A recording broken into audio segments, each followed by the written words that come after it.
সবাইকে শুভ সন্ধ্যা। সবাই কেমন আছেন? তো সন্ধ্যার নাস্তা বানিয়ে ফেলতেছি ঝটপট করে চিকেন ফ্রাই। এই যে দেখতে পাচ্ছেন আমি কিন্তু চিকেনগুলা ভাজতেছি।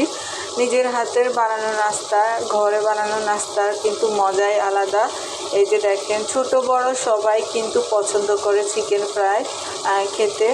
তো বাসায় মেহমান আছে, তাই মেহমানদের জন্য মজাদার নাস্তাটা বানিয়ে ফেলতেছি। সাথে কিন্তু আরও কিছু আইটেম নাস্তা আছে। তো হাতে বানানো এই নাস্তাটা আমি এখন তৈরি করে ফেলতেছি।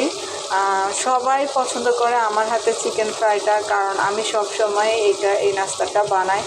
সবাই বলে মজা হয় আমার হাতে চিকেন ফ্রাইটা, তাই তো আজকে মেহমানদের জন্য ঝটপট বানিয়ে ফেলতেছি মজাদার চিকেন ফ্রাইটা।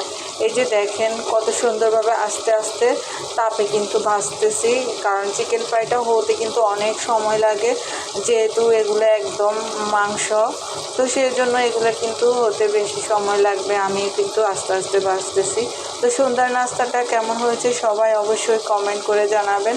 তো আজকে ভিডিওটা এই পর্যন্ত। সবাই ভালো থাকবেন। আসসালামু আলাইকুম, খুদা হাফেজ।